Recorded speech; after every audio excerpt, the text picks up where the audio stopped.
I'm Tara. And I'm Ashley. Each week, two movies battle it out in a bracket-style competition to find the ultimate romantic comedy. This is the Trope Report.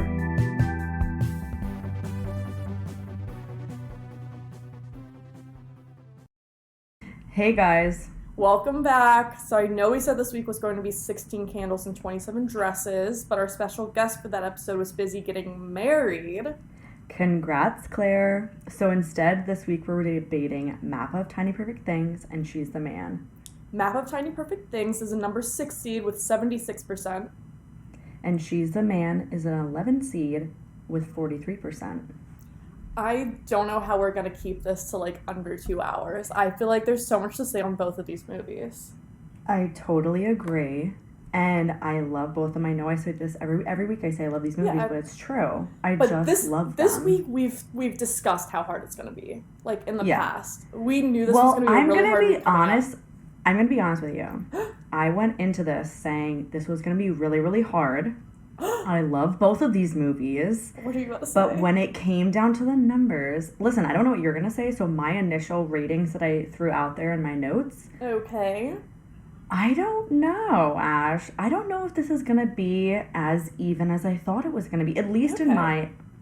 We'll get into it. But I was very surprised because I thought that this was going to be like the hardest thing ever because I love both of these movies. Yeah. But for... I don't know. The way the numbers We'll get into it. We'll get into it. Okay. We'll get into it. Okay. So let's start with a Map of Tiny Perfect Things. Okay. And if you haven't seen it, pause this and go watch it and come back. And we say this like every time. Please pause it and watch it right now. They're so good. It's so good. It's an underrated movie. I feel like no one's talking about it. I feel like I've never heard... An Amazon you original. were the first person that I ever talked to that had watched this, I felt like.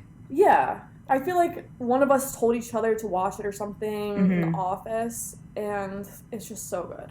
All right. It's so good. Let me get into my summary.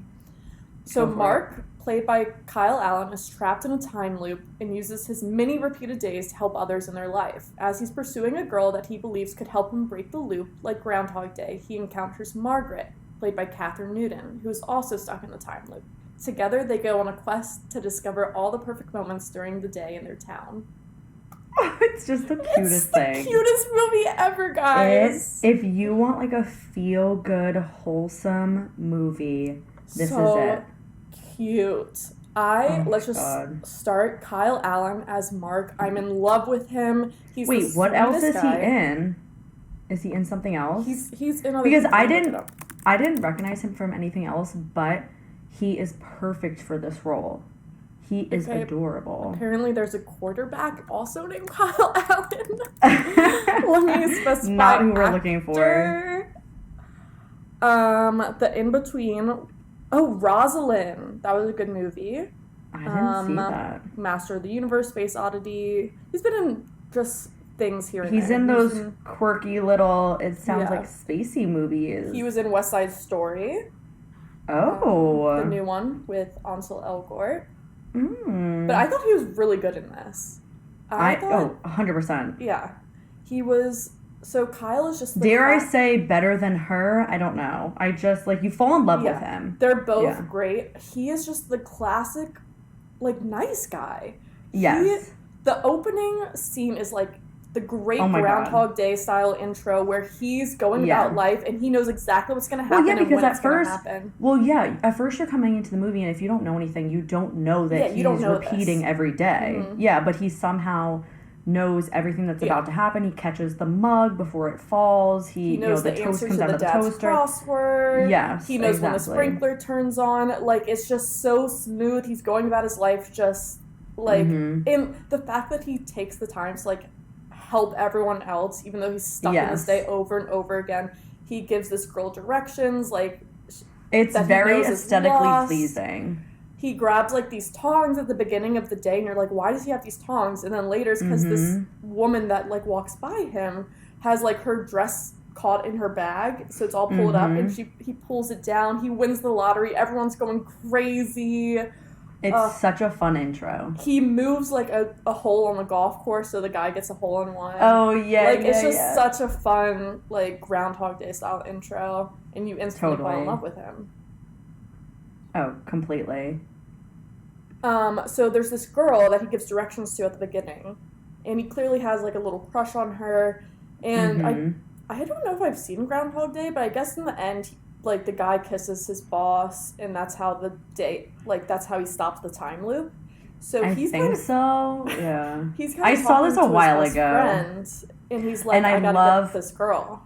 His best friend is so iconic in this movie. He's just, because you're going through the same day every day, obviously, and his friend's always just playing video games, and he always just pops into his friend's room, and the friend's like half listening to him, half playing video games, but like always goes along with all the nonsense, which I love. Like he comes in at one point and he's like, yeah, I'm literally in a time loop, and the friend's like, oh, cool, like, well, maybe this is how you get out of it. Like, he's not fazed by anything that he says. I love that. But also, I feel like that just shows how their friendship is, where, like, they're just kooky, crazy people. They like to ponder about the universe and, like, sci-fi. Yeah. Like, they're just, like, little nerds that probably talk about hypothetical scenarios all the time. I love it. So, yeah, he goes to his bud, and he's talking about, like, oh, there's infinite realities. Like, in one of them, I must get the girl. And this was, like, one of the first funny lines where the friend is like, there could be infinite ways for you to not get laid. Yeah. And he's like, oh, damn, maybe I'm never going to get the girl. And so because he's trying to get this, like you said, the one girl who he gives the directions to. And then at that point, do we see them at the pool or no? Yeah, so after he talks to the friend, he goes to the pool, and he sees that same girl he gave directions to. And every day he kind of, like, catches the ball out of the air or, like, swoops her and, like, saves her from the ball. And that's his kind of, like, because a ball is going to hit her in the head. So he needs to, like, day, a ball goes to hit her in the head. But then this day, Margaret walks by, snatches the ball out of the air, and he's instantly like, whoa, who is this? This has never happened any other day before. So because nothing's supposed to change day to day. Yeah. So he's, like, freaked out. He knows she's different. Yeah. So he knows what's going on. He chases after her. She's wearing the craziest outfits. She does look crazy. So he runs after her, and she, like, pulls out of the spot, hits the car behind her, like, pulls forward, she's runs driving into like bikes, a maniac. Driving like a maniac, drives away, and all that's left behind is a lost dog poster. So he calls the lost dog guy and is trying to find her. It's not him. And so he basically goes on a quest to find this girl that's different than everything else that happens every single day. He spends, like, days trying to find her. Yeah. I mean, we don't know how long he's been stuck in this loop.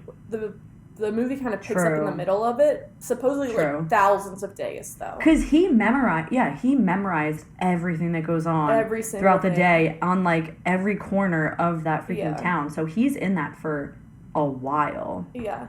But he's happy with it. Like, he is thrilled that he's in this loop. He's loving it. So he walks into a diner, and he sees that someone left $100 tip, a zombie book, and some plates laying there, and he's like, this is her. He knows it. And then he sees her walk out, and he goes after her, and he thinks that she took the bus and left, and then she's around the corner. Waiting for him. I mean, she obviously knows that something's up with him, too. So they get together, and I love when they finally get together, and he basically is like, so you've been experiencing the same day over and over? She's like, yeah.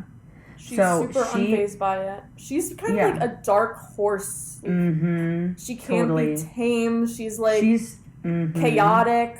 Like just hitting cars. Just so the opposite. Yeah. He, like, wants to make a perfect day. So he's like, can I show you something? And he shows a dog stealing this guy's phone and running off with it. Yeah. And she thinks it's so funny, so he starts showing her all these little things that he's noticed throughout the day. All these perfect moments that he found that he loves going to see every day. Yeah. And then he asks for her number, and she's like, it's just gonna, like, be deleted from your phone at midnight when, like, the day starts over, but he memorizes it. Yeah, that's what I was gonna, because we don't see if it's deleted, right? He just memorizes it. So he memorizes it, but he, like, as soon as he wakes up, he's like, I gotta write down her number. Oh, yeah. Like, as he's falling asleep, he's repeating it to himself over and over and over again, so he doesn't forget it. That was so cute. Oh, yeah, and then doesn't he sends her, like, every day he gets a new haircut, right? He gets a silly haircut. It's like a mohawk, a shaved head, all this stuff, because there's no consequences, because the next day it just grows back. so cute. And he texts her that, like, every day. Uh-huh. And then she says... He works up the courage to be like, so you want to meet up? And she's like, sure. And he's like, wait, can we actually do tomorrow? Because he had, like, this wait for tomorrow when my hair... Yeah, when my hair is normal. So then doesn't she show him her perfect moment? So, yeah, so they meet up the next day. And she shows him that she's been spending this time trying to learn how to drive, and that's why she drives so chaotically. Oh, yes. And she takes him to a lake in her... Which, like, how long has this been? And she's still, like, the worst driver. Yeah, she's so bad. She takes him to a lake and shows him this bird that, like, swoops down and grabs a fish out of the water, and that was her perfect moment that she likes to return to. It really is, like, how on earth did she find that? It's in the middle of nowhere, in the woods, and you see one bird swoop a freaking fish out of the water. Yeah, and, well, so she's been looking for this dog, like, every day, too, though, so I think that's... Because doesn't she think that if she gets the dog back, like, that will end it, right? I think she just wants to make that person's day, and she's like, I know it doesn't make sense for me to look for this dog, because tomorrow it'll still be missing. Yeah, true. But she does it anyways. And we kind of learn throughout the movie, like, she doesn't want the loop to end. Yeah, we learn that kind of a little bit later, right? That, like, she's holding... Well, at first I think he's happy about the loop, but then he is ready. He's ready to, like, he wants it to start a new day. I think he wants to start over, but he's kind of satisfied where he is. And I think meeting her makes him want to, like, grow old and do all these, like, human things that he can't do. So she drops him off. She's like, I have to go meet up with Jer. She always is getting a phone call at the end of the day. So you're like, what's that about? Hang out. And he kind of asks her, like, one day they go to the skate park and then they're on a bulldozer and she's like, he's like, so what's up with this Jared guy? Like, why do you have to keep going to meet him or whatever? And she's like, oh, he's 21 years old. He's a med student, graduated Harvard at 19. And he's like, oh, God, I can't compete with this guy. Yeah. And then they go to a diner, and he kind of proposes this, like, maybe we're supposed to be finding all these tiny moments of perfection, and maybe that's how we'll get out of this. Once we find all of them, Yeah. So they agree to partner up and find them, and we get this cute montage of them going around town. I love a montage.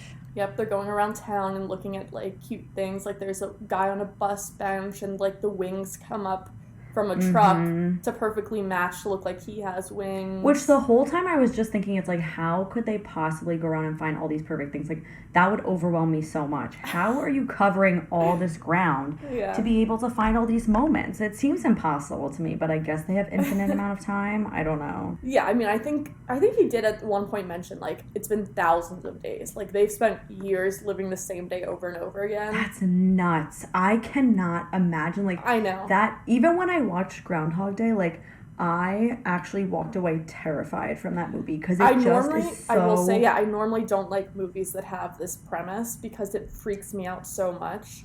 And I think if it was me, I would just be, like, laid up in a ball every day crying. I'd be freaking out. Yeah, completely. But they do it in a really good way of, like, it's very sweet, the perfect moments. That type of, really it's sweet. A nice... It's not like a, oh my God, I'm trapped in this day. It's kind of like a, let's make the most of it type of thing. I think the fact that we come into the story after it's been so long that they've been stuck here, there's a certain calm to it, whereas, like, the people that first discover it, they're completely in acceptance. This is their world.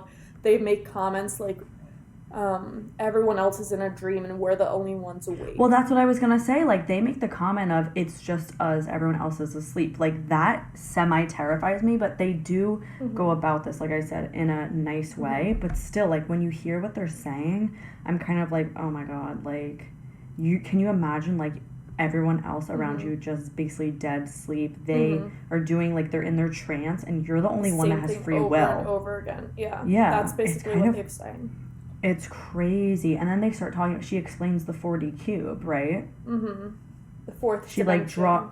The fourth dimension, and she draws, like, this 4D cube of, like, what it would look like if you went, obviously, one step more than 3D.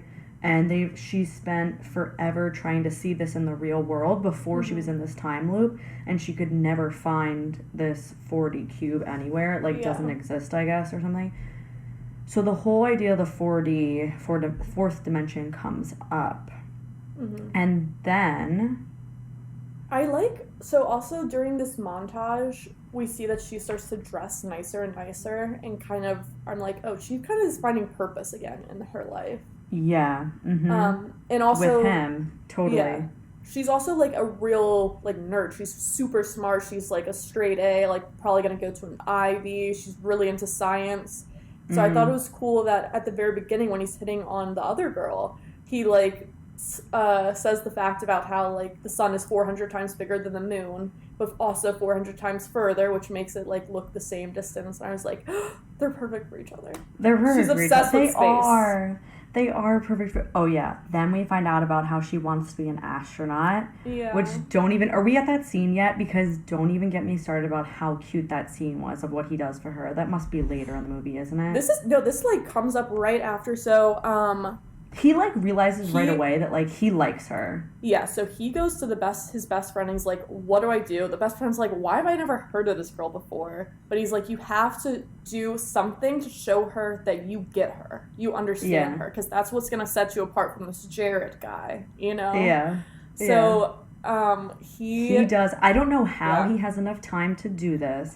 He said the same thing. The most iconic... They go into, like, the school after hours... It is so cute. Like, because she wants to be an astronaut, he creates a whole space station. Yeah. Mm-hmm. And it looks so real. Not real, but, like, it's so like awesome. Cardboard, and he has props and in stuff. The gym. It's so cute. He has a helmet for her. They put on helmets. And you could see it means so much to her. Mm-hmm. And she's like, she's truly, like, very happy in this moment. Because I feel like she's always edgy. She's always, you know... There's something... sad about her. Something's up. Yeah. But this moment was just perfect. If I had a Mark in my life that went this far for me, I would never shut up about it. I'd be bringing him up all 100%. The time. 100%. He is just, as you he's should. The perfect man. He's the perfect man. 100%. Without a doubt. So they get on their bike and they're riding around on a tandem bike, and she's like, how did you do all this? And apparently he did have the, like, theater department help him. But still, it's like he has one day to do everything. Yeah, that's what I don't understand. And he was like, I practiced this over and over again because he has so many days. I don't remember that. He was like, I've had a lot of days to practice. So he just has been practicing to get this perfect for her. So cute. So then they go back to his house, and she finds this, like, illustrated map that he's been making every day it's a map of all the tiny perfect moments. And because he's a illustrator, he's an artist.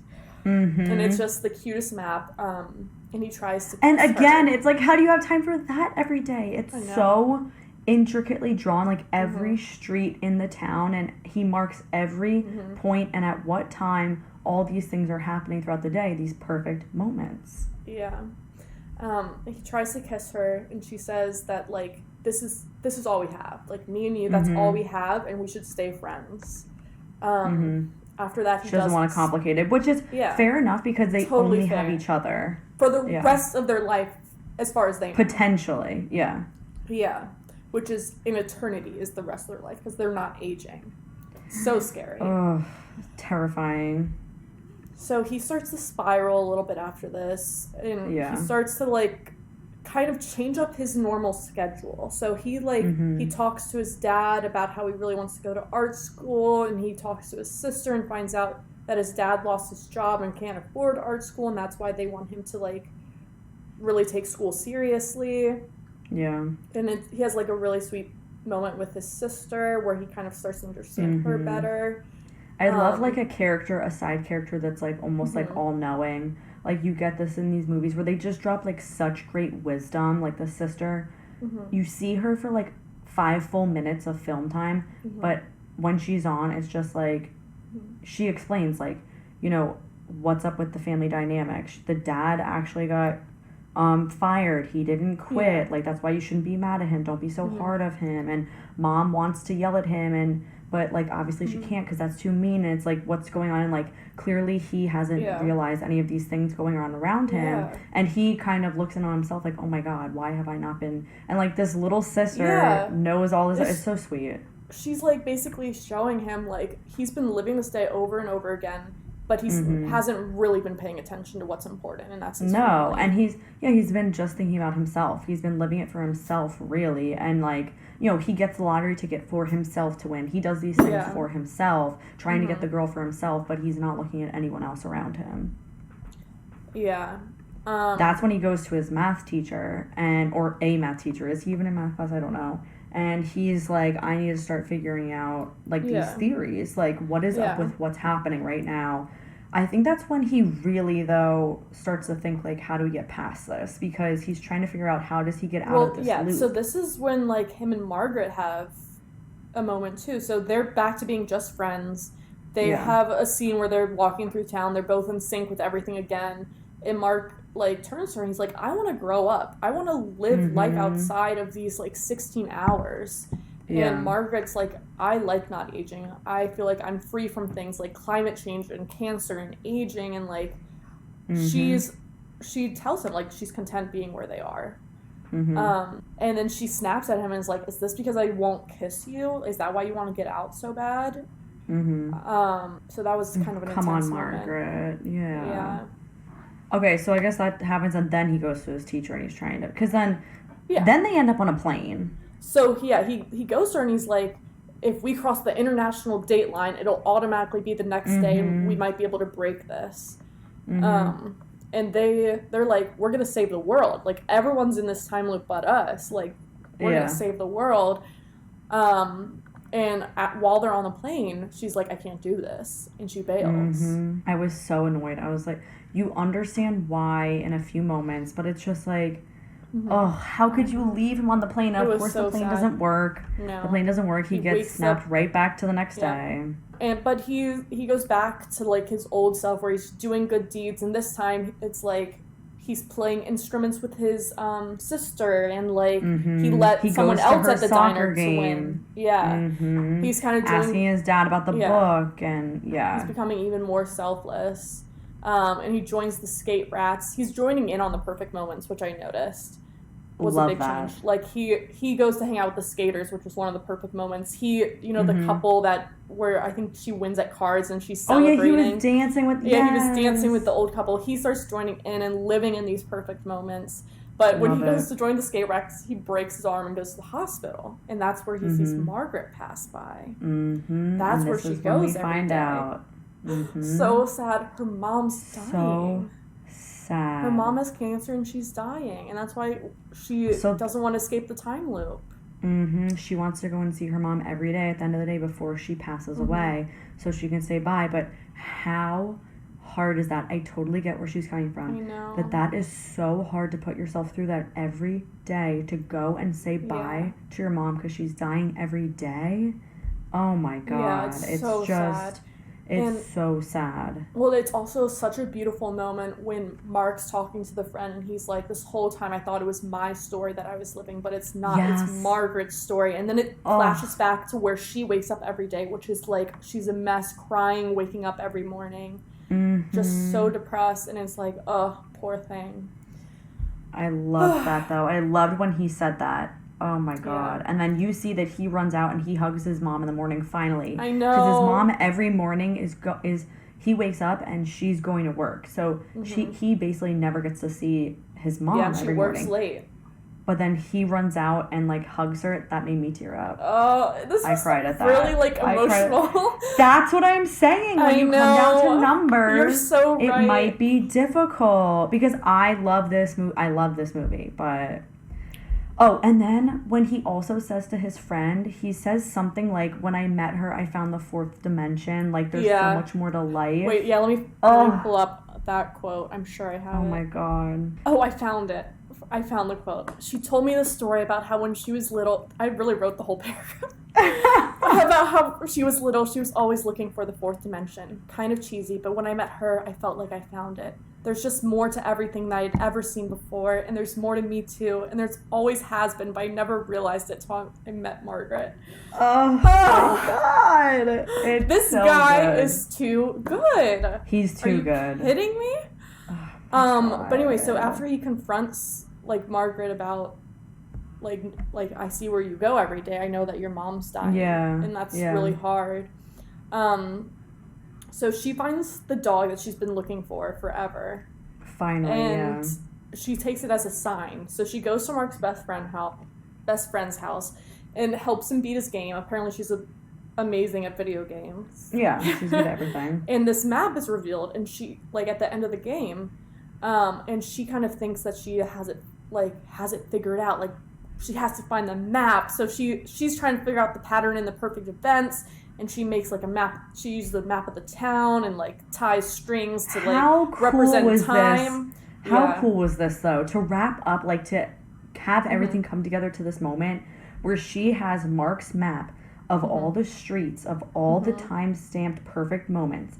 And she drops a string out of all those perfect places, and the strings fall down. And based on the timestamps of how far along it was in the day, she drops a circle. And that circle, and so, like, all the dots, she flips the map upside down, and the strings fall, holds up to light, and you see there's a fourth freaking cube, or whatever. No, 4D cube.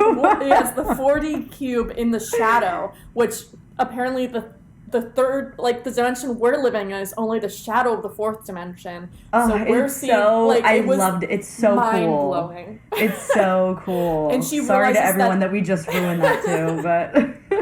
And there's one event that's missing, and it's 7 o'clock at the pool.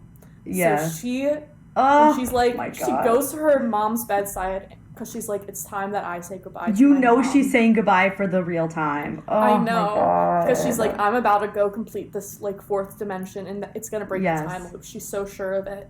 And she tells her mom about Mark, like, there's this boy. Oh my God. That's what I'm saying. How is this a romantic comedy? It's just, and like... Mark was like... But Mark was so selfless. He was like, I'm not going to try to end the time loop anymore, because I know your mom is at the hospital. I'm not going to make you say goodbye to her. Yeah. And so she goes to the pool, and she finds Mark, and she sits next to him, and she's like, we're missing one event. And he's like, I'm kind of over it or whatever. And she's like, this is the moment right now, and I don't want to miss it. And she kisses him. Oh my God. Then she pulls away, and he was like, was that perfect? And she's like, wait, I had a hair in my mouth. Let me do it again. And kisses him again. And it was the cutest thing I've ever seen. It is the cutest thing ever. It is so cute. They go back to the hospital together, hand in hand. And she says goodbye for the last time, and they walk out, and every night at midnight there's a, like, thunder happens, and it's right before rain starts, and this time the rain does start. Because you see on their watch, it passes midnight, and the rain starts pouring down, and they just, like, run off together in the rain. It is... that is a perfect... The whole thing is perfect. It's silence, and you just see every shot of the town where all these perfect moments happen, and the rain's hitting it, and then it's, like, picks up the next morning, and they return the dog to the family, and the family... And the movie ends. It the credits, and it's so good. It is... That is, like... good. Such a good ending. It had, like... I'm crying, I'm laughing, I'm smiling, like, I'm so happy. I'm kicking my little feet in the air because they're kissing, like... It was so I'm giddy. Good. The ending has me giddy. Are you kidding me? Completely giddy. Completely. Okay, well, now we move on to It's just, like, Man. it's such... Yeah, it's just a hard, like, switch over. Like, I know, because that's, like... It's so beautiful, and then She's the Man is so opposite. Yeah, what she's incredible! Kind of so opposite. Great in other ways. Yeah, my only dislike that I had down for this movie was, like, is it a little too, like, indie cliche? But that's what I'm thinking. Like, I love it, but I'm just kind of like, I would recommend it to anyone. Yeah. But I was just kind of like, it's categorized as a romantic comedy, but I'm like, is this a romantic comedy? Like, you get romance and you... No, you get romance and you get comedy. And listen, we're not going over the scores yet, but I was just kind of like, this isn't a classic romantic comedy. Like, you're right, it's indie, but, like, it's so... It's touching so many heavy things, and it does it in such a good way, but it's not... I don't know. I'm not gonna just throw that on. But let's get into She's the Man because let's get into She's I don't want to the rate Man. that one yet. Give us a summary. All right. The ever talented Amanda Bynes plays Viola Hastings, a soccer player that just had her team get cut with funding. Determined to prove she is just as good as any guy player, she swaps places with her brother, Sebastian, taking advantage of him being away in London with his band. With the help of her friends, she is transformed into her brother and moves into Illyrius campus, where she meets Sebastian's roommate, Duke, aka Channing Tatum, in his prime, people. Here, she has to prove her talent on and off the field. But how does Viola maintain her facade? The truth always comes out. Okay. This movie is so good. We both just finished watching this right before recording. And we've both seen it million times. A million. I watched it on DVD. Like, I own this. I felt like I could quote every single line. I was speaking along with the characters the entire time. I feel bad that I'm going to be biased. Although I'm biased with every movie that we do. We're trying to be fair with numbers, but I am so biased with everything. It's just, I can't help it. It is so good. Okay. I got you all my mind. I was going to say, a great freaking intro. It immediately catches you. You get a great, music throughout this movie is so good. You get such a good opening song. You get the montage. They're playing soccer. They're playing soccer on the beach. Okay, wait a minute. General thoughts. Wait, I wrote these down so I could say these first. Okay. I just want to say, we want to dedicate this episode to Amanda Bynes. GoFundMe if it's out there. Please, someone help this girl. She's a national treasure. She needs to be saved. She is so freaking talented. I love her. Amanda Bynes was breaking glass ceilings, people. Yes. She was proving that women can be funny. Okay? Yes. She's a comedy superstar. She is. Gorgeous. She had the romance. She had the comedy. She was breaking down every wall. She literally was in everything. She was in What I Like About You, that show. Fantastic. She was in... I love that show. Wait. What about, like... It was What I Like... Oh, yeah. And then What a Girl Wants. The other freaking fantastic movie she's in. Then she was in the Amanda Bynes Please show. Amanda show. Then she was in... Wasn't she in... Was she in All That? Am I going crazy? She was just in she was on everything. She was in everything, and she was amazing in everything. Oh, my God. Anyway, this movie also made me want to be a soccer player. And can I just say, I hate sports. I was cut from the field hockey team. I have no coordination, but I was convinced that I could play soccer whenever I watched this. Let me tell you, I had the exact same experience. I wanted to be a soccer player so bad. My brother was a great soccer player. I was uncoordinated, and I made him give me a boot camp in our backyard, and it only lasted like 2 days before I quit. I was like, you gotta teach me to play soccer. You gotta train me. She's inspiring. She's inspiring. What can I say? Yeah. What can I say? I just wish I could be as cool as her. I wish I could. Oh my God, but I'm so far from it. Anyway, so we basically find out right away that, like I said, girls' team is cut from soccer. So she goes to Cornwall, right? So she plays on the Cornwall. So she goes to the girls, I don't know. She goes to the girls' soccer team, and her boyfriend Justin, who's an asshole, is on the guys' soccer team, and they get cut. And they're basically all just like, whatever, like, girls are stupid, they suck, they could never be as good as guys. And she's like, Justin, you literally just told me that I was better than half your team. He's like, I didn't say that, whatever. Like, he's denying it. And so she's basically like, bye, we're done. Wait, an iconic quote. Yeah. Where he's like, end of conversation. And she's like, end of conversation. End of relationship.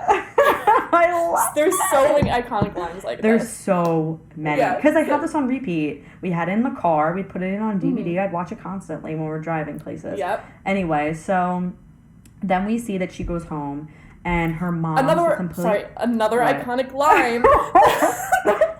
The brother's girlfriend is like walking up to her and she's like, where's Sebastian at? And Amanda Bynes goes, does he have your number? 1-800-BIATCH. Yes. This is what I'm saying. Good. I feel bad for Map of Tiny Perfect Things because how could you compare it to this? It's the way the numbers work out, people. Okay, this is based on Rotten Tomato scores, and we put it through the thing, whatever, rank them, and this is what it went up against. We couldn't help it. It's just, in my opinion, after watching both of them back to back, it's not fair. Up against each other. It's not fair because this is just so next level. Yeah.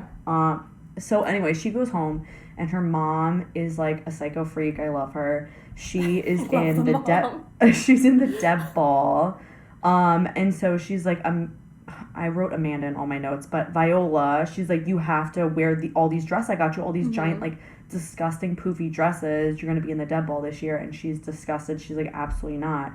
I have something against ruffles or something, she says. Yeah. So she goes up to her brother's room, Sebastian, and he's like in a hurry packing up his bag. Throws it out the window. She's like, what are you doing? He says, I'm going to London with my band. We're performing at a gig, which is like, how did you get a gig in London? Like, that's so nuts. But anyway, he's like, you need to cover for me. I'm not going to be home. I'm telling, like, mom I'm staying with dad, and dad I'm staying with mom because her parents are divorced. And so her mom comes up and they're chatting, and basically the mom makes a comment of something like, sometimes I think you might as well be your brother, is what the mom says to Viola because she's such a tomboy. And that gives her the idea of, maybe I should dress up as my brother, pretend to be my brother Sebastian, go to Illyria, which is the rival school of her Cornwall, or, well, whatever it is, school. And I'm going to show, like, Justin, her ex, and all these people that girls can play on guys' sports. Yeah, she says, if you can't join them, beat them. Beat them. So good. Okay, so then we get another montage. And can I just say, I love a montage, and I didn't realize how many times this movie has montages. It's constant. It's great songs every time. You're loving the moment. So she has a montage of her becoming a guy, and she goes to, like, her friend Paul, who's like a hairdresser, Paul, Paul and her two best friends, I forget their names. They're all like doing her over, the trying on mustaches, getting like, she's getting a wig, whatever. She becomes her brother, which like, she looks so much just like a girl still. Like, I just don't see it, but I can they're see like, it. Really? I never could I see the it. Difference. I just don't know. All they did was put a freaking wig on her. Like, it's still her face. Anyway, so they drop her off at Illyria, and she goes in and she's freaking terrified. She thinks everyone knows that she's a girl, and she's going to the room. Oh, what? So the only way they can do this is because their parents are divorced. So she tells her mom she's staying at her dad's place. She tells her dad she's staying at her mom's place, and she tells the mom she's staying at the dad's place because she has to do the Deb ball. And so she's gonna be because. Yeah, so she also has to girlfriend throw that into the mix of all this craziness. That's true. It's a lot of what she's juggling a lot. Yeah. So she shows up at school and she like stumbles into her dorm room, which like, how is this high school? Do high schools like this exist? I guess it's a boarding school. I did have, like, growing up, I thought this was college.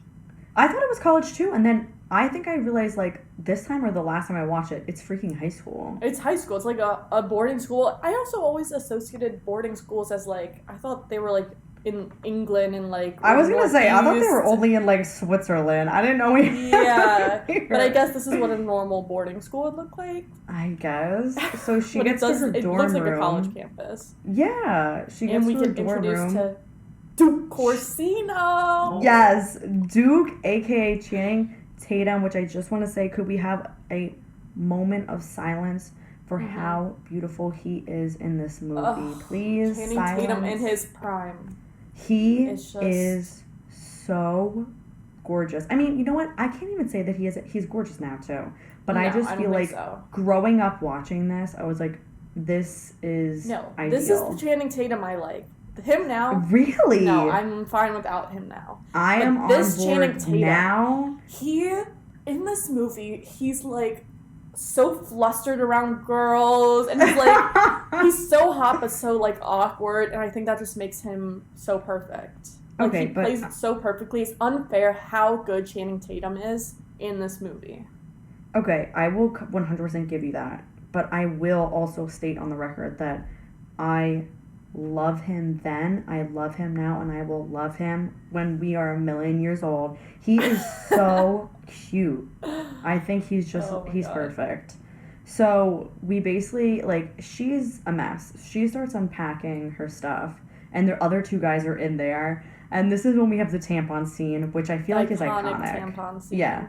So she, like, knocks over her bag and tampons fall out. And they're like, why do you have tampons in your bag?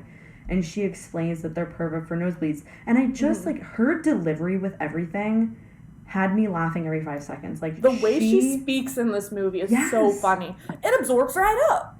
Like, yes, the way she's, like, trying to be a guy, but, like, her delivery in general is just so her male freaking funny. Is crazy. It's, like, slightly it's so southern. Good. It's very, like... It's so good. So then we jump to another montage. Love it. And basically, she's trying out for the team. They have to do shirts and skins. And she's like, I have to be shirts because I'm allergic to the sun. Which,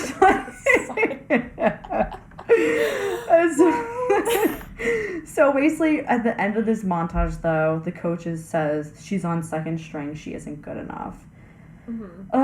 Bummer. But anyway, she gets called into... Well, they go to the showers, and she starts freaking out because she's like, how am I supposed to shower in front of everyone as a freaking girl? But luckily, she gets called into the principal's office, and the principal's a freak. I don't even know what he was saying to her in there. I forget, just welcoming her, I guess, or But something? I love that welcome song. Welcome, welcome, welcome, welcome, welcome, welcome, welcome, welcome. And it's just him singing it, right? Yeah. He's so crazy. So then... she exits there and she runs into Olivia. She bumps into Olivia. And I loved how she starts off and she forgets that she's a guy. Because she's like, oh my God, I love your shoes. And she's like, thanks, I got them at Anthropology. They're so cute. Oh, and then, she's like, anyway. So she pretends to be a guy again. And, but anyway, that's when they first meet. So Olivia will play a big part in this. So they, Olivia's kind of like, ooh, he's not like other boys. Not like other boys. She loves that he's a little feminine. Yeah. So Viola goes to lunch and like sits with the guys, like trying to be so cool. With them. It's so cringe, but in the best way. Like I'm laughing the whole time. So I love the scene where the one guy says, because it gets onto the subject that Sebastian like says, oh, I have a sister, Viola. She dated Justin on Cornwall for a little bit or whatever. And so the one guy goes like, oh, is your sister hot? And she's like, yeah, I guess. I mean, she has the best personality. And whatever, she starts going on and all the guys are like, ew, disgusting. Yeah. I love that. So then that's when we find out. So Olivia comes into the cafeteria and that's when we find out that Duke is in love with her. So she just broke up with her boyfriend or something, and now Duke wants to like swoop in while she's fragile, is what the guys are saying. And anyway, they basically end up all just leaving her at the table because she starts acting weird again. So she's definitely not in with the guys. So she always overcorrects. So after she has like one of these feminine moments, she's like, and I want to slap that ass. And they're just like, what? Like, why are you talking like this? They all leave. And she's like, I don't know if I can do this. And she calls up her friend, Justin, right? Yes. Paul. Paul's the one that's helping her. Paul. And so they come up with like a scheme. Yeah, because she's panicking. To make she's her like, seem I cool. Yes. And I love this this the best scene. It is so good. It happens at the pizza place. Her two like female best friends. I know one of them's Yvonne because she says Yvonne. And it's so funny. They're like all over her and they're like, Sebastian, we missed you at school. And he's like, sorry, new school, new babe pool. I can't date you anymore. No, but the way that Amanda delivers it is just so good. So good. Acting just outrageous. It's so good. So then the guys are all watching. Like Duke and the guys are watching this happen. Yeah. Oh, wait, another great scene. Sebastian's ex-girlfriend comes into the pizza place. Yes. And their friend, like, is like, oh, hey, baby, or whatever, like, tries to pick up her, and she's like, girls with asses like mine don't talk to boys with faces like yours. And she's so mean. I love her. Which now, hello, Monique, the Sebastian's, like, real Sebastian's girlfriend, Monique, who we're talking about, she is in freaking Virgin River right now. She's the main character in Virgin River. I forgot her name. Know that. You don't know Virgin River? No.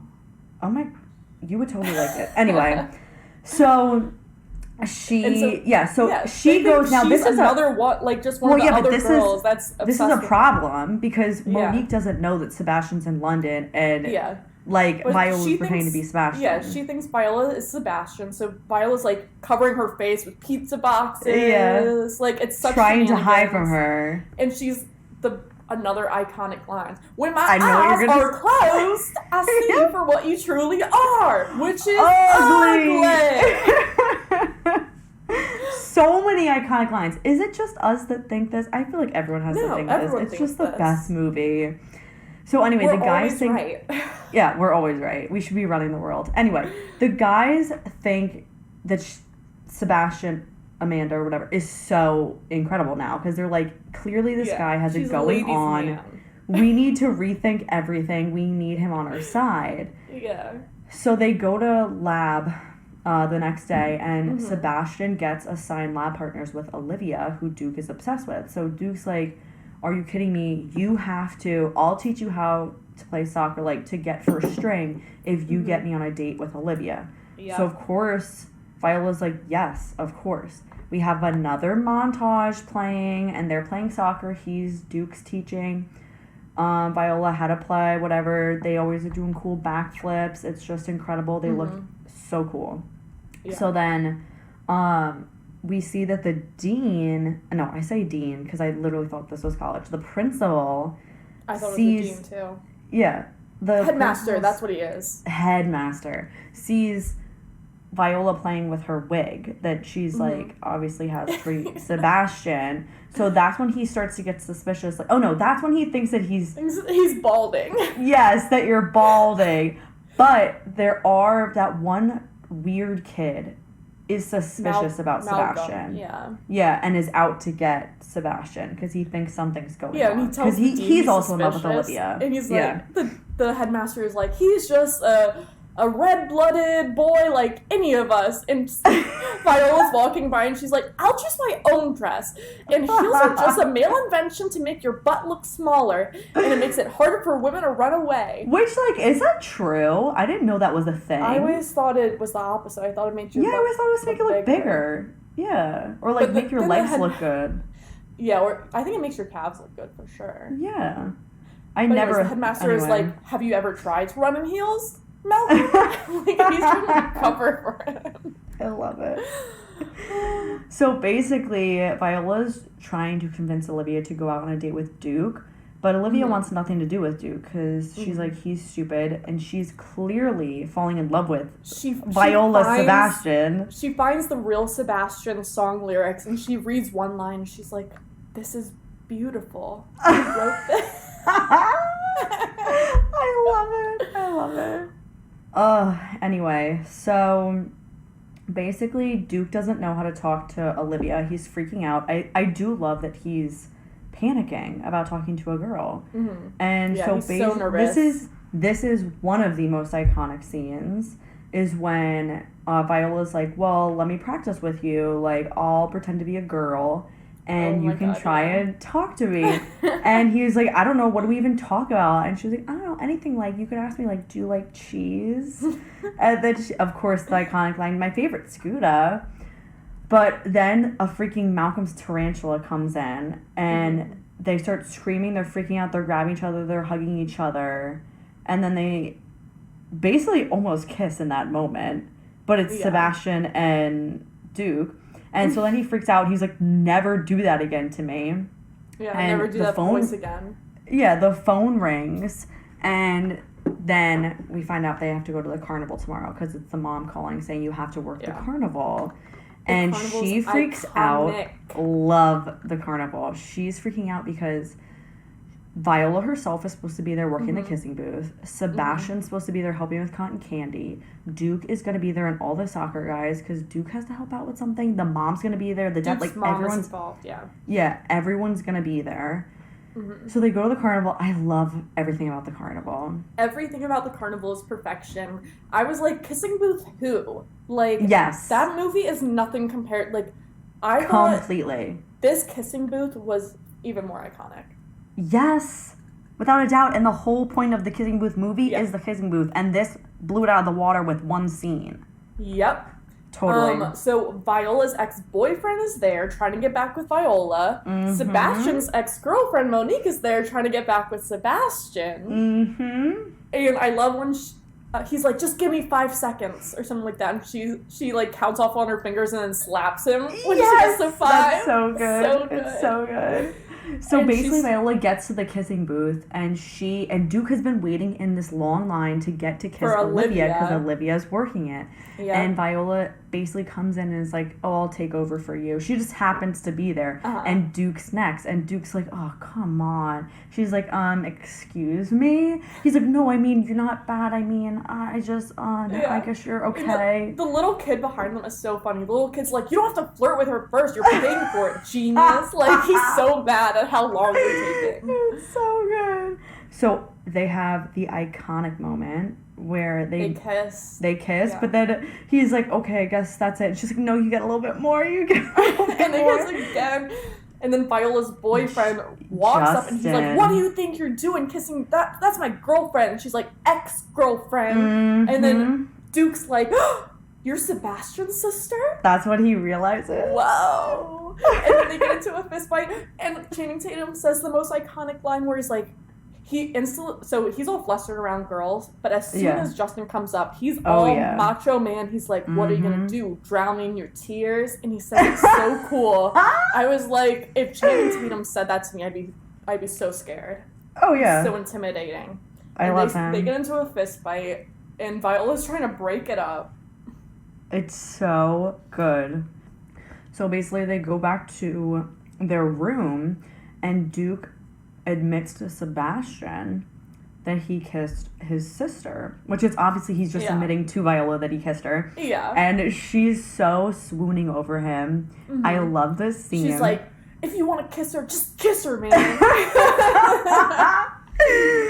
She's loving it. And they have such a good moment. And he's like, I just want to be with a girl. And just like, why do you get so crazy over, like, because she gets so aggressive to try and be so masculine. And he's like, I hate how you get so crazy. Like, I just want to talk with a girl, enjoy the moments, all this stuff. You see such a sweet side of him. Amazing moment. Then we go into another freaking montage. It's like Love and Memories by OAR or whatever it is. Great song, great montage. Yep. They're practicing soccer together. And we see that she's freaking putting in the work. And the coach sees it too. And the coach moves her up to first string. So Duke basically says to Sebastian, I think I might actually ask out your sister. So of course she's like, and this is when they're in the gym, and he's pretending like I'm mixing everyone up. Viola's pretending, who is Sebastian, pretending to lift weights next to Duke, but is just swooning and watching him lift weights the whole time. Anyway, so he's like, I think I'm gonna ask her out, and she's like, oh, you totally should. Let me get you a number. You have to ask her, but Olivia's currently scheming, and saying like, I want to be with Sebastian. Like, look at him; he's such a man. When it's literally Viola. But anyway, basically, her friend's like, you need to make him jealous, and so she's like, okay, I'm gonna go up to Duke and flirt with Duke. So Duke drops the idea of Viola immediately, and it's like, I can't believe Olivia asked him to go on a date. So, they start flirting, and he does the iconic phone flip, where he flips open his phone, he's like, hello, to look cool in front of Olivia, and it's Viola over in the corner trying to, like, slow things down. How? Like, that makes no sense. Sebastian gave me your number. How did that happen so fast? But Duke's so out of it that he's just like, who is this? I gotta go. Call you back. I have to change my feet. Yes. So many good lines. So basically they end up, like, Sebastian runs out after Olivia, and she's like, you can't go on this date. So Olivia's like, oh good, I got him. you know, he's jealous. But really, Viola just wants to date Duke, and she doesn't want Olivia to go on the date. Yeah. So they agree to do a double date, and she's bringing Eunice. I love Eunice.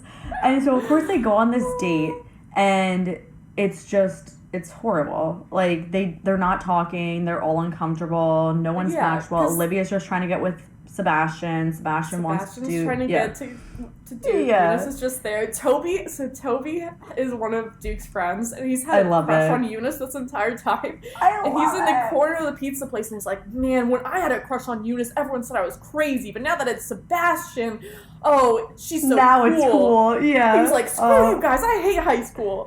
I love it.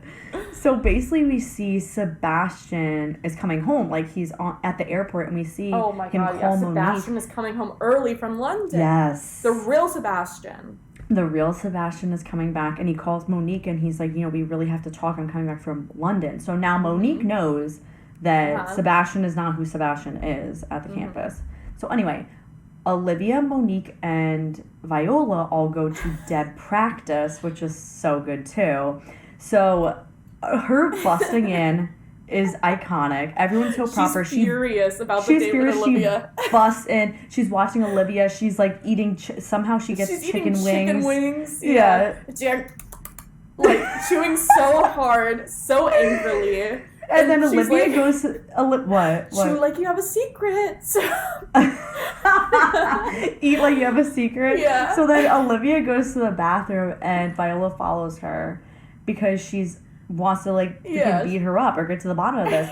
But then she finds out like Olivia's like, oh, I know you, like, oh, whatever. She basically says like, I just am in love with Sebastian. I hate Duke. Like, I'm just trying to get to Sebastian through Duke. And that's when Viola's like, oh my God, like, but she's like, you're playing a tricky game. Like, you have to stop. You're going crazy. But the whole time they're talking about all of this, Monique is in the stall. So she busts her way out. And then it all goes south. They all start fighting. They're screaming. Yeah, Monique's fighting Olivia because she's like, that's my man. Like, Sebastian's my man. Even though the two Sebastians they know are different versions of this person. And then Amanda Bynes is trying to, like, help Olivia out, and it's just the wildest, like, bathroom fight. I love it. Girls are getting thrown up against the sink. They're in fancy dresses. Finally, like, the dead ball person comes in, and she's like, I think it's her mom, yeah. Viola, why are you always in the center of, like, the drama? Yeah. So then they go, basically, though, then we cut that Sebastian actually arrives at school. And Olivia's like, after this fight, she's like, I just need to go and tell him that I love, like, I just need to go to him. I'm gonna kiss him so hard that even his enemies will feel pleasure. So dramatic. So then she is on a run, and she runs up, sees Sebastian, runs to him, the real Sebastian, and kisses him and quotes his lyrics to him. So good. And he turns out, he's like, I'm gonna love this school. Yeah. So good. So basically, but the whole that happens, Duke sees, he like somehow sees from a distance. He's like that parking his motorcycle. What the heck? I don't know. So then he's pissed at Viola Sebastian, because he comes in and he basically kicks her out of the room because he's like, how could you betray me? This whole time I said that I really like Olivia. This was an intense scene. Yes. Like, I don't know what... She has her man voice on. She's like, I don't know what you're talking about, dude. Because she doesn't know. I didn't betray you. She truly doesn't know what's happening. So she gets kicked out, and she sleeps in Eunice's room. And Eunice doesn't wake her up. The big soccer game is the next day against Cornwall. The big match. Yeah, and so everyone gets up to go to the game, but she oversleeps. So they wake up the real Sebastian. They're like, what are you doing sleeping in? You're literally in the game. So he just rolls up. Yeah, he's like, what the heck is going on? Somehow he gets dressed and onto the field. I don't know. He plays like the first half of the game. Yeah. Until the principal, Monique, and Malcolm, so good, come onto the field, and the principal is like, we have an announcement to make, which, like, how would this ever fly? How is this ever a thing? He's like, we have a way to go about we have an announcement to make Sebastian is a girl. Like, oh, why would you do that? Everyone's face is like, are you kidding me right now? Yeah. They're all gathered around, and he's like, I'm not a girl, I can prove it, and he pulls down his pants. Yeah, I love Sebastian's reaction in this scene. Like, the actor that played Sebastian was barely in this movie, but his reaction, he grabs somebody and he's like, I am not a girl, I am a dear boy, like, and they're like, prove it, and he pulls down his pants.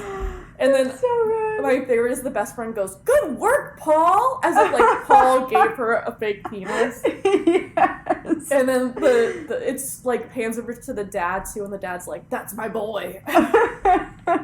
Every little moment in this is so funny. Every moment is so funny. It's so good. So then they just, like, go on with the game, because the principal's like, whoops, my bad, and he yells at Malcolm.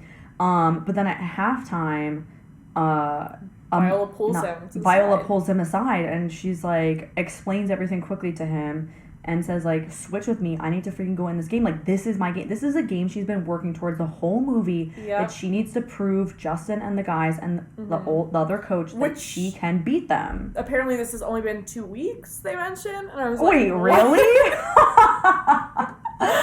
She was like, I've been working for 2 weeks on this. I was like, what the heck? It's fun. A whole semester has gone by. Yes, I thought this was the last final game. 2 weeks of school. That's crazy. No, it was the first game. I guess, of like, the year. How could he be gone in London for that long? I guess so. I guess it makes sense, but still not at all. The opening game. Oh my god. Anyway, so basically, she convinces the coach to somehow go back in for second half, even though the real Sebastian was horrible the first half. She's like, give me another chance. So he goes, fine. So she goes out.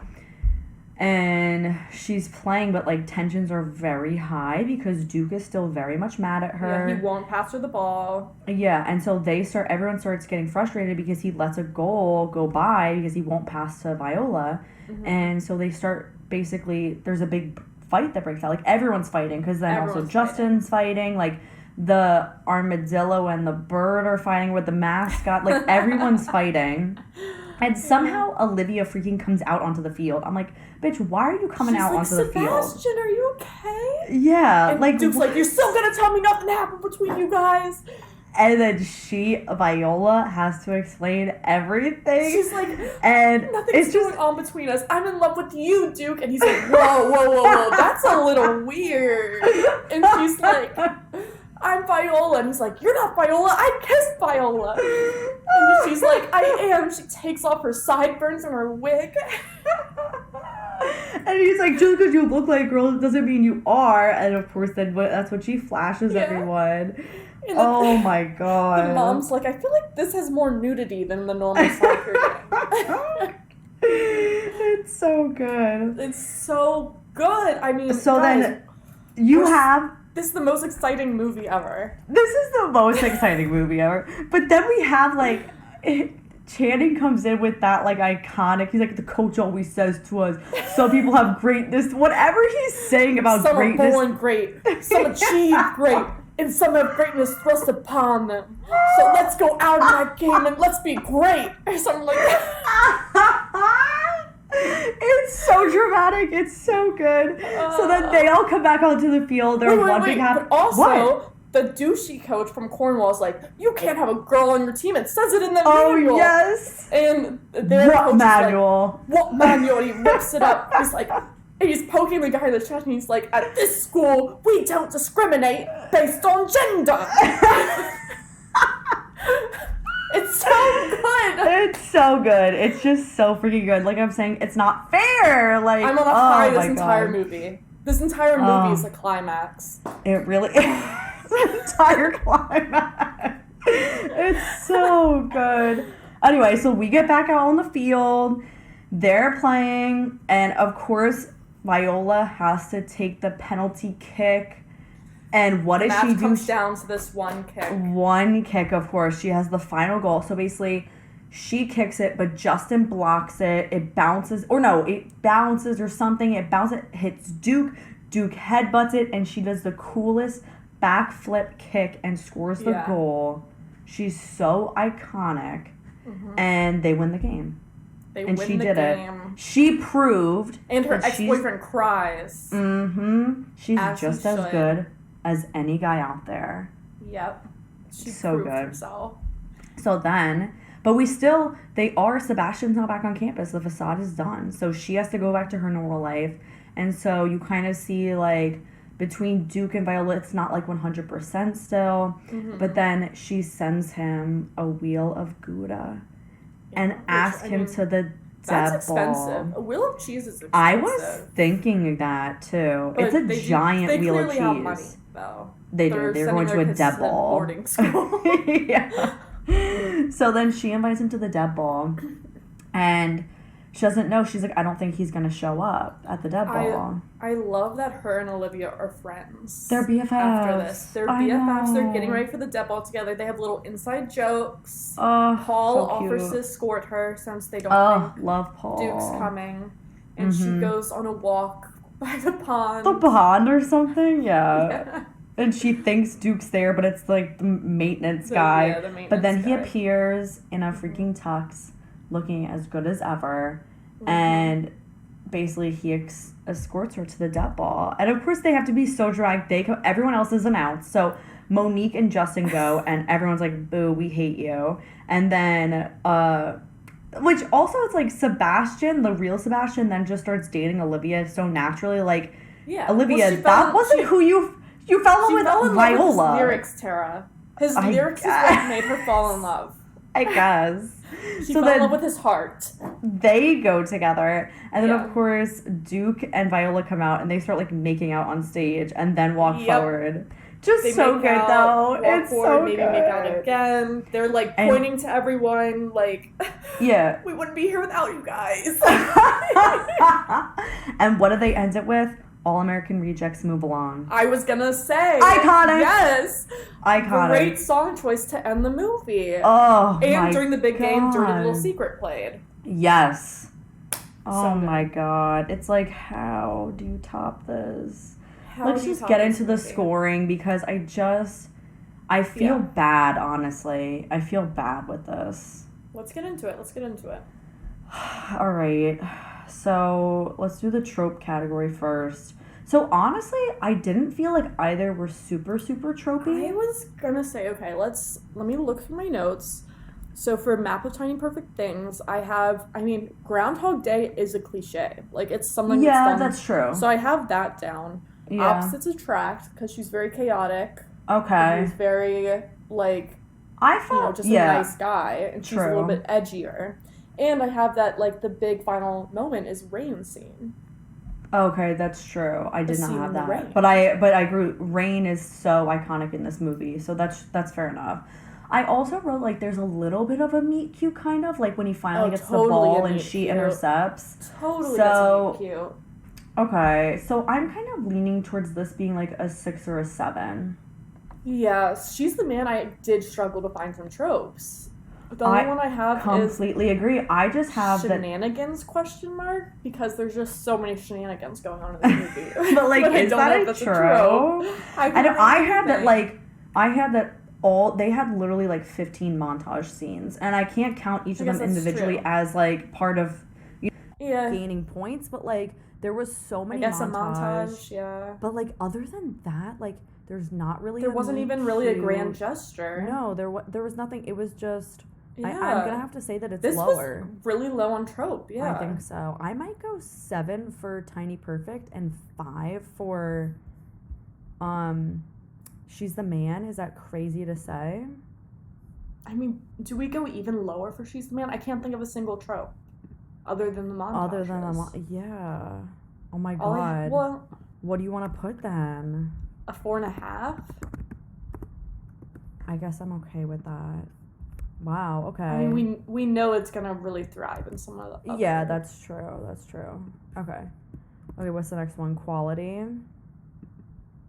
I mean, maybe Tiny Perfect Things a little bit higher.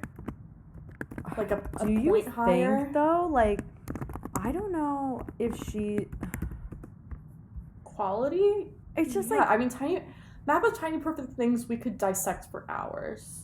You know? The thought put into the script is just amazing. I mean, But you do have a better cast with She's the Man, but I guess when you're looking Whoa. I think so.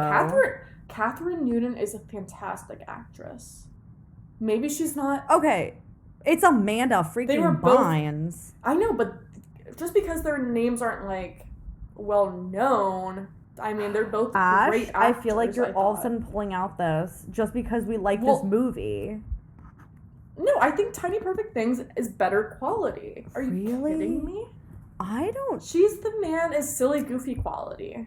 It's silly, goofy, but, like, it's such an iconic movie that it has to have some points for quality for being, like... Yeah, it does have some points. I'm saying, like, a point higher for Tiny Perfect Things. Just because I felt like, yeah. Fine. So what are you saying then? I mean, I feel like they're both pretty high. Mm-hmm. Like a 9 and an 8. I'm fine with that. As long as She's the Man's getting a high score. Yeah. I get it. I mean, I get where you're coming from. They both, Catherine Newton they're both was good. in The Society, which I don't know if you saw that show, but no. she was so good in it. It's such a good show. You must watch it on Netflix. Lightheartedness. Now you know. I mean, Now She's the Man is going to be like a 10. I really The stakes are so low. Stakes are so low in She's the Man. I really think it's a 10, and like... The other one, what did I put down for Tiny Perfect? Let me see. I had it at a 5. Okay, here's the thing. Yes, it does tackle some big feelings. Mm-hmm. But the scenes of them just, like, I get so much joy from this movie. Yes. The scenes of them walking around, doing their thing. When he's bored, he's, like, attaching balloons to a chair, like... Something about it is just, like, makes me giddy, happy, like, watching this movie. I'm just like, this is so fun. I will give you that. They had moments in that movie that were so beautiful and made me so happy. But for me, it always came with that thing in the back of your head of, like, they're stuck, though. Like, even with them, like, they're like, we need to make the most of how horrible this is of living the same day, which is why we have to find these perfect things, which is why I just felt like there was always something so heavy in the background and something so heavy they were trying to tackle that I felt like it just wasn't that lighthearted. But it makes you happy. Don't get me wrong. It is such a just the fact that it made me happy. So what about a 6? I will be fine with a 6. I'll be fine with a 6. Okay. So then a 6 and a 10. Yeah. Okay. Comedy. Again. She's the Man is so high up there. Are we being dramatic giving it a 10 for lightheartedness and a 10 for comedy? I don't think we are. I definitely have left the most. I think this is where She's the Man thrives, in lightheartedness and comedy. I think it's Is it 10. bad to say that I laughed? Cracking up. Yeah, I laughed more in She's the Man than even Trainwreck because I think She's the Man is one of the funniest movies ever. I mean, there's so many that we didn't, like, there's so many funny moments we didn't even get into. We can't even cover all of them. Yeah. When she gets hit in the privates with the ball. Oh my God, yes. And she's like, looks around and she realizes it was supposed to be painful. So yes. she goes, oh no, it burns. Oh my God. And I'm going to be honest with you, I just didn't laugh in Tiny Perfect. I just didn't laugh. I mean, I was laughing in Tiny Perfect too. I thought there were some funny moments in Tiny Perfect. Maybe like a couple here and there, but it's like, I think I would be fine with doing a 6 and a 10 again. A 6 and a 10? You really think you would move that higher? I mean, I really don't remember laughing. Like a 6.5. I mean, I have a lot of quotes that I thought were funny. Okay, give them to me. Let me see. Convince me. He's in like summer school for math, and she's like, "You're a nerd who sucks at math. Where does that leave you?" Yeah, but it's just like I'm not like, laughing. And I don't know. I guess it was just like their banter was so like amusing to me. 6.5, I'll give you, but okay. I just can't. I'll take it. Okay, and then now romance. I mean, romance. I think I have to say Tiny Perfect might be I don't know. Slightly actually. higher? Like, they're different romances. I was gonna say Tiny Perfect higher for romance too. I think I might, but not by not by a ton, but I do think slightly higher because they just like they care for each other. It was such an endearing movie. Yeah. Okay, I would be okay with like, but I still, it's not even really about the romance aspect though in Tiny Perfect. Like that's just, if you took away the romance, it's still a great movie and it's still about her discovering about her mom. I actually disagree though, because I don't think you could take out the romance, because the whole reason he is stuck in the temporal loop with her is so that she would have someone to walk out of it with. Yeah, okay, you're so right. Like she's the man, I do think you could take the romance out, because it's all about her proving that her boyfriend is wrong. Like, well, you wouldn't get all the funny stuff with, like, all... Yeah, you wouldn't get all the funny stuff, but I think you would still have a movie. Like, if it was just about, like, oh, Amanda Bynes is going undercover as a boy to become... Yeah, that's true. That's fair enough. That's why I think Tiny Perfect should be slightly higher. I'm like with you. I'm with you. But, like, what level? Like a 6 and a 7. Neither of them are our max. Yeah, neither of them are our max. Yeah, definitely not maxes. All right. Are you ready?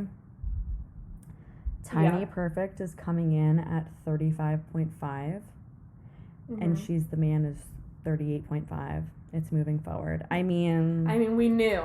We knew it was I knew it, guys. I just so knew good. It. It's so, but still, everyone should be watching Tiny Perfect things. Everyone. It's needs to watch it. Yeah, it's so cute. But She's the Man, moving forward, and we knew it was gonna happen. People, it's just too iconic not to. So. Too good. Anyway, don't forget to check out the bracket on our website. The link is in the description. We'll also be posting the final scores. Send us your thoughts on this week's episode at thetropereport@gmail.com. Next week, we're actually going to be having 16 Candles and 27 Dresses with our special guest, Claire. So stay tuned. All right, guys, that's it for now. Until next time, keep it romantic.